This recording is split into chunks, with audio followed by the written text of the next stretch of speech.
चलिए दोस्तों, आज की इस वीडियो में हम लोग क्लास 12 के जो 50 नंबर का हिंदी है उसके तीसरे चैप्टर को पढ़ने वाले हैं। बहुत विस्तार से पढ़ेंगे। तीसरे चैप्टर का नाम है भारत माता ग्रामवासिनी, जिसके लेखक है सुमित्रा नंदन पंत जी। तो ध्यान देंगे, भारत माता ग्रामवासिनी के बारे में हम लोग पूरा जानेंगे। पहले लेखक परिचय जानेंगे, उसके बाद इसका जो कविता है उसका पूरा एक्सप्लेन हम लोग विस्तार करेंगे। तो भारत माता ग्रामवासिनी जो कविता है उसके लेखक है सुमित्रा नंदन पंत जी। पहले लेखक परिचय को आप फॉलो करिए, ध्यान देंगे। लेखक परिचय जानते हैं। लेखक का जन्म कब हुआ था? 20 मई 1900 ईस्वी को लेखक का करीबन जन्म हुआ था। उनका जन्म कहाँ हुआ था? तो उत्तरांचल के कौसानी गांव में हुआ था। ऑब्जेक्टिव क्वेश्चन लेखक परिचय से बहुत ज़्यादा पूछे जाते हैं। पूछा जा सकता है कि लेखक का जन्म मतलब सुमित्रा नंदन पंत का जन्म कहाँ हुआ था? तो ऑप्शन हो सकता है कौसानी या उत्तरांचल के कौसानी में। तो आपका जो ऑप्शन मिलेगा वो टच करिएगा। तो लेखक का जन्म कहाँ हुआ था? उत्तरांचल के कौसानी गांव में। और इनकी बहुत सारी रचनाएं रही, जैसे उच्छ्वास, ग्रंथि, वीणा, पल्लव, गुंजन, युगांत, युगवानी, ग्राम्य, स्वर्ण किरण, स्वर्ण धूलि, उत्तरा, रजत शिखर, कला और बूढ़ा चांद, ज्योत्सना, लोकायतन इनकी अंतिम प्रकाशन रही थी। तो इतनी इनकी रचनाएं रही थी, ठीक है ना। इसके अलावा भी बहुत सारी रचनाएं होगी। अब देखो, लेखक को चिदम्बरा पर ज्ञानपीठ पुरस्कार मिली थी। कई बार क्वेश्चन करता है कि सुमित्रा नंदन पंत को ज्ञानपीठ पुरस्कार किस पर मिली थी? तो चिदम्बरा पुस्तक को उन्हें ज्ञानपीठ पुरस्कार मिली थी।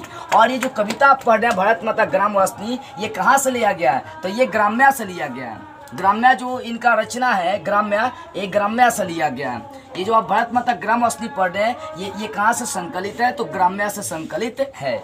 और सुमित्रा नंदन पंत को हिंदी का सुकुमार कवि भी कहते हैं, याद रखिएगा। जीके जिसमें ऑब्जेक्टिव में क्वेश्चन करेगा कि हिंदी का सुकुमार कवि किन्हें कहते हैं, तो सुमित्रा नंदन पंत जी को कहते हैं। और साथ में सुमित्रा नंदन पंत जी के पिता का नाम गंगा दत्त पंत है। क्या है? गंगा दत्त पंत है। इनके माता का नाम सरस्वती देवी है। और इनका मृत्यु कब हो गया था? तो 29 दिसंबर 1977 ईस्वी को लेखक की मृत्यु हो गई। तो इतनी बातें जो है ना लेखक परिचय में आपको क्लियर होनी चाहिए, तब जाकर आपका इस चैप्टर से सारे ऑब्जेक्टिव क्लियर होंगे, क्योंकि सबसे ज्यादा ऑब्जेक्टिव क्वेश्चन लेखक परिचय से ही पूछते हैं। तो अब चलते हैं इनके कविता की ओर। जो भारत माता ग्रामवासिनी है उसका जो पहला कविता है, मतलब इसमें देखिए 6 पॉइंट आपको दिया हुआ, पहला, दूसरा, तीसरा, चौथा, पांचवा, छठा। तो पहला देखिए दिया हुआ है, भारत माता ग्रामवासिनी खेतों में फैला है श्यामल, धूल भरा मैला सा आंचल, गंगा यमुना में आंसू जल, मिट्टी की प्रतिमा उदासनी। इसका मतलब क्या होगा? ध्यान देंगे। भारत माता ग्रामवासिनी, लेखक कहते हैं कि भारत माता ग्रामवासिनी है। वासनी का मतलब रहने वाला, निवास करने वाला, वास करने वाला। तो भारत माता ग्रामवासिनी है मतलब भारत माता गाँव की रहने वाली है।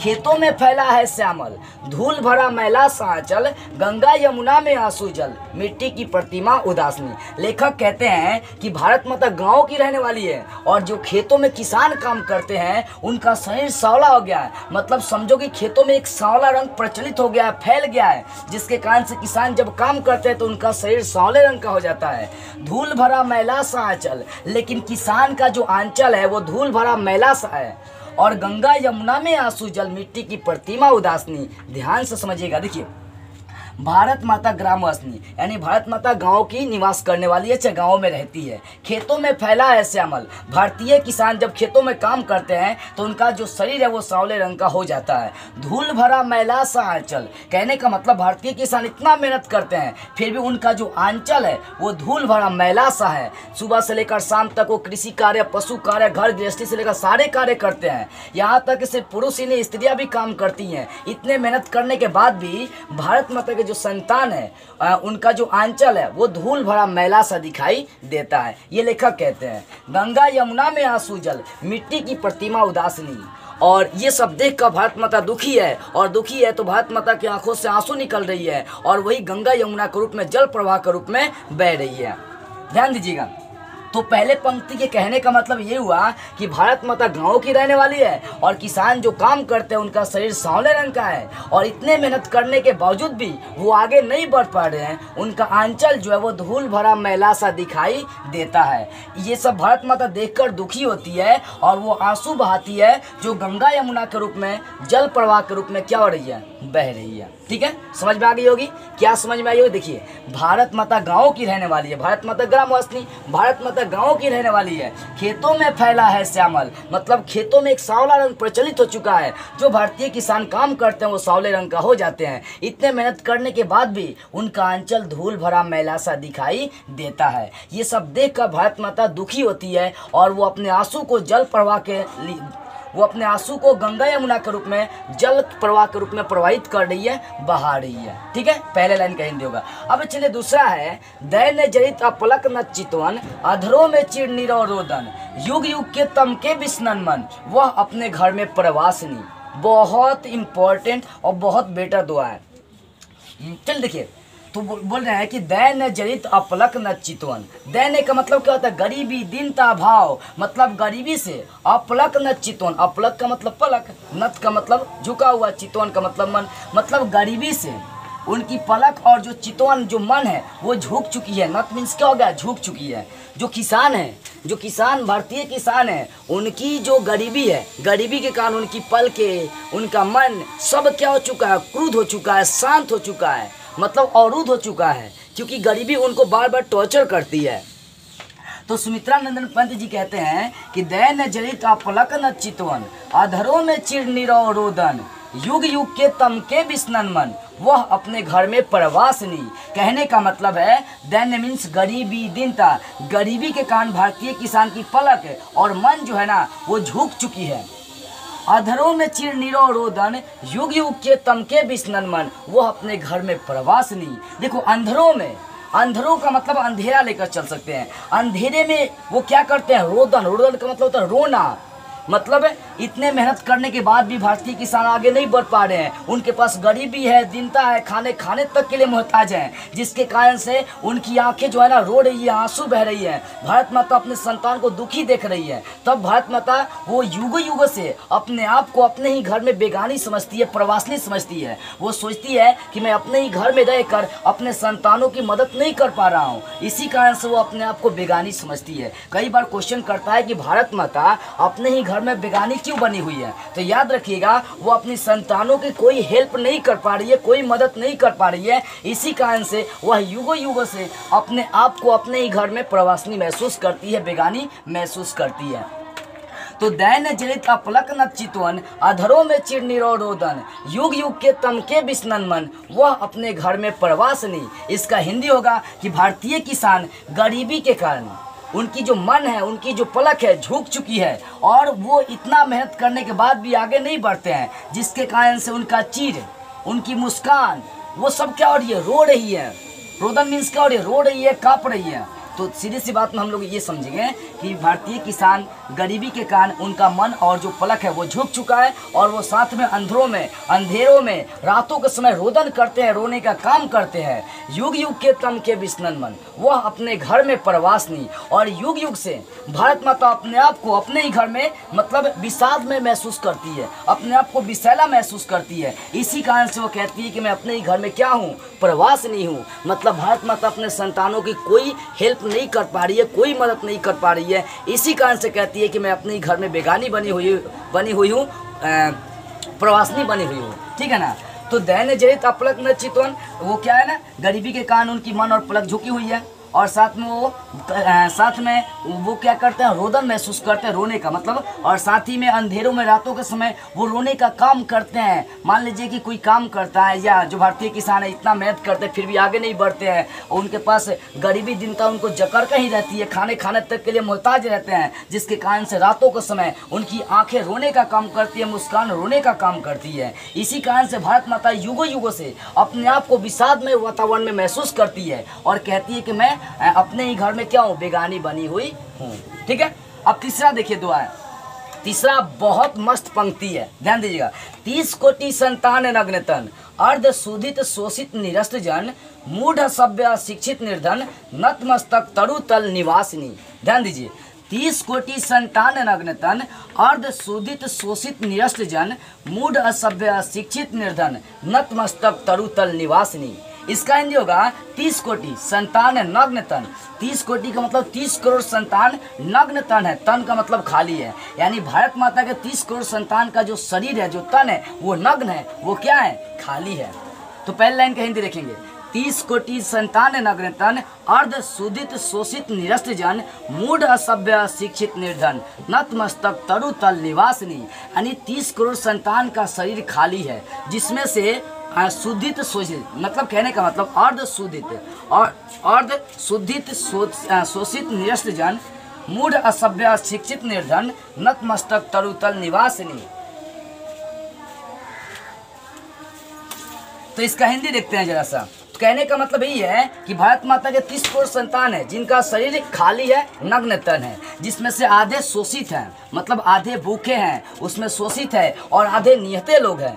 मूढ़ असभ्य शिक्षित निर्धन, उसमें से कुछ गरीब हैं, उसमें से कुछ असभ्य हैं, और कुछ निर्धन लोग हैं। कुछ क्या, निर्धन लोग हैं। कहने का मतलब 30 करोड़ संतान है उनकी, और 30 करोड़ संतान में से कुछ क्या है, भूखे हैं, कुछ शोषित हैं, कुछ निहते लोग हैं, कुछ अनपढ़ गवार मतलब अशिक्षित है, और कुछ असभ्य है। असभ्य का मतलब उनका कोई नियम नहीं है। कुछ निर्धन है, जिसके कारण से नतमस्तक तरुतल निवासनी, जिसके कारण से वो किसी की गुलामी जल्दी स्वीकार कर लेते हैं, अपने सर को बहुत जल्दी झुका लेते हैं। तरुतल निवासनी, देखो तरुतल निवासनी, तरुतल का मतलब होता है वृक्षों के नीचे, निवासनी का मतलब निवास करना। मतलब भारत माता के कुछ ऐसे संतान है जिसके पास खाने के लिए खाना नहीं है, पहनने के लिए कपड़ा नहीं है, और रहने के लिए घर नहीं है, जिसके कारण से वो तरुतल निवासनी वृक्ष के पेड़ों के नीचे निवास करते हैं। तो ध्यान दीजिएगा, कहने का मतलब ये है कि 30 करोड़ संतान भारत माता की है, जिसमें से कुछ भूखे हैं, कुछ शोषित हैं, कुछ असभ्य है, कुछ निहते लोग हैं, कुछ गरीब हैं, कुछ मूढ़ हैं, कुछ निर्धन लोग हैं, और जिसके कारण से वो क्या करते हैं, नतमस्तक अपना सिर कहीं भी झुका देते हैं और गुलामी किसी का स्वीकार कर लेते हैं। यहाँ तक कि कुछ ऐसे संतान हैं जिसके पास खाने के लिए खाना नहीं है, पहनने के लिए कपड़ा नहीं है, और रहने के लिए घर नहीं है, जिसके कारण से तरुतल निवासनी, वो वृक्षों के नीचे निवास करते हैं। आयुब समझ में आ गई होगी। एक बार और समझा दे रहा हूँ, ध्यान दीजिएगा। 30 कोटि संतान नग्नतन, अर्ध सुदित शोषित निरस्त जन, मूढ़ सभ्य शिक्षित निर्धन, नतमस्तक तरुतल निवासनी। भारत माता के 30 करोड़ संतानों का शरीर खाली है, जिसमें से आधे भूखे हैं, शोषित है, निहते लोग हैं, मूढ़ है, असभ्य है, शिक्षित है, निर्धन है। असभ्य का मतलब जिनका कोई नियम नहीं है, शिक्षित का मतलब पढ़ा लिखा नहीं, निर्धन का मतलब गरीब है। मतलब आधे जो संतान है उनके भूखे हैं, शोषित है, निहते लोग हैं, मूढ़ है, असभ्य है, शिक्षित है, निर्धन है, जिसके कारण से वो किसी के सामने अपना सर झुका देते हैं। नत का मतलब झुकाना, मस्तक का मतलब अपना सर, सिर। सिर क्या करते हैं, झुका देते हैं, मतलब गुलामी स्वीकार कर लेते हैं। तरुतल निवासनी, कुछ ऐसे संतान है जिसके पास खाने के लिए खाना नहीं है, पहनने के लिए कपड़ा नहीं है, रहने के लिए घर नहीं है, जिसके कारण से तल निवासनी वृक्षों के नीचे निवास करते हैं। अब देखिए आगे चौथा, देखिए चौथा है कि स्वर्ण सस्य पर पत्तल लुंठित, धरती सा सहिष्णु मन कुंठित, क्रंदन कंपित अधर मौन सीमत, राहु ग्रसित सर डेंडू हासिनी। ध्यान देंगे, चौथा दो है, चौथा पंक्ति है कि स्वर्ण सस्य पर पत्तल लुंठित, धरती सा सहिष्णु मन कुंठित, क्रंदन कंपित अधर मौन सीमत, राहु ग्रसित सरडेंदु हासिनी। देखो इसका मतलब है स्वर्ण सस्य, सस्य का मतलब फसल होता है, स्वर्ण का मतलब सोना होता है, सोने जैसे फसल। पर पत्तल लुंठित, लुंठित का मतलब रौंदता होता है, रौंद देना होता है, और पर पत्तल का मतलब हो गया किसी के पैरों के नीचे। कहने का मतलब भारतीय किसान का सोने जैसा फसल वो किसी दूसरे के पैरों के नीचे रौंद दिया जाता है। धरती सा सहिष्णु मन कुंठित, लेकिन धरती का सहनशील जो मन है, लेकिन धरती का जो सहनशील मन है वो क्या है, कुंठित हो चुका है, मतलब अवरुद्ध हो चुका है, वो बाधित हो चुका है। ये सब देखकर मान लीजिए जो संतान है वो इस बार फसल अपना रेडी किए, फसल अपना तैयार किए, और उसके बाद किसी ने क्या किया, उनके फसल को बर्बाद किया, तो अगले साल जो वो फसल बोने से बाधित हो जाते हैं, वो बोने के बारे में नहीं सोच सकते हैं। मान लीजिए कि आपको कोई बार बार आपको क्षति पहुंचाए, बार बार वो क्षति पहुंचा ही रहा है, तो आप उस काम को क्या करेंगे, छोड़ देंगे। चलिए, तो वही है कि भारतीय किसान के जो भारतीय किसान है उनके सोने जैसे जो फसल है ना, किसी के पैरों के नीचे रौंद दिया जाता है, लेकिन फिर भी धरती का जो सहनशील मन है वो सब बर्दाश्त करते रहती है, और उनका मन जो है ना अवरुद्ध हो चुकी है, कुंठित हो चुकी है, बाधित हो चुकी है। क्रंदन कंपित अधर मौन सीमत, राहु ग्रसित सरडेंदु हासिनी। क्रंदन का मतलब होता है रोना, कंपित का मतलब होता है कांपना, अधर मौन सीमत, अधर यहाँ पर अधर कर देंगे, अधर मौन सीमत राहु ग्रसित सरडेंडु हासनी। और भारत माता जो है ना कांप रही है, रो रही है, मतलब जो भारतीय किसान है वो कांप रहे हैं, रो रहे हैं। मौन सीमत, उनकी मुस्कानें क्या हो चुकी है, सिमट चुकी है। जैसे राहु ग्रसित सरडेंडु हासनी, जैसे राहु ने चंद्रमा की हंसी को क्या किया हो, ग्रस लिया हो, अपने कब्जे में कर लिया हो। ठीक है, एक बार और समझाऊंगा। स्वर्ण सस्य पर पद तल लुंठित, धरती सा सहिष्णु मन कुंठित, क्रंदन कंपित अधर मौन सीमत, राहु ग्रसित सरडेंडु हासनी। यानी भारतीय किसान के सोने जैसे फसल वो किसी के पैरों के नीचे रौंद दिए जाते हैं, लेकिन धरती का सहनशील मन अब कुंठित हो चुका है, अवरुद्ध हो चुका है, बाधित हो चुका है। क्रंदन कंपित अधर मौन सीमत, राहु ग्रसित सरडेंडु हासनी। ऐसा होते देख किसान कांपते हैं, रोते हैं। उनकी मुस्कान जो है ना सिमट चुकी है, मौन हो चुकी है, उनकी हंसी मौन हो चुकी है। जैसे लगता है राहु ग्रसित सरडेंडु हासनी, जैसे लगता है कि राहु ने सरडेंडु चंद्रमा के हंसी को ग्रस लिया हो, अपने कब्जे में कर लिया हो। ठीक है, अब पांचवें दोहा को देखिए। पांचवा है चिंतित भ्रिकुटी क्षितिज टिम्रांकित, नमित नैनव वाष्पाच्छादित, आनंद श्री छाया शशि उपमित, ज्ञान मूढ़ गीता प्रकाशिनी। तो इसका मतलब यही होगा, देखिए पहले कविता को ध्यान से पढ़िए। चिंतित भ्रिकुटी क्षितिज टिम्रांकित, नमित नैनव वाष्पाच्छादित, आनंद श्री छाया शशि उपमित, ज्ञान मूढ़ गीता प्रकाशनी। चिंतित भ्रिकुटी, भ्रिकुटी का मतलब क्या हो गया, भाव। चिंतित, क्षितिज का मतलब क्षैतिज, तिम्रांकित का मतलब क्या हो गया, अंधकार से। कहने का मतलब भारतीय किसान के जो भाव है वो चिंता से और अंधकार से क्या हो चुकी है, घिर चुकी है, क्षितिज घिर चुकी है। मतलब ध्यान देंगे, चिंतित भ्रिकुटी क्षितिज टिम्रांकित, नमित नैनव वाष्पाच्छादित, आनंद श्री छाया शशि उपमित, ज्ञान मूढ़ गीता प्रकाशनी। यानी भारतीय किसान की जो भाव है वो चिंता से और अंधकार से घिर चुकी है। नमित नैनव वाष्पाच्छादित, नैन मीन्स आंखें, नभ मीन्स आकाश, वाष्पाच्छादित का मतलब वाष्प या आकाश का जो वाष्प होता है वो बोल सकते हैं। यानी भारतीय किसान की जो नैन है वो आंखें हैं, वो आकाश के वाष्प से नमित हो चुकी है, ढक चुकी है।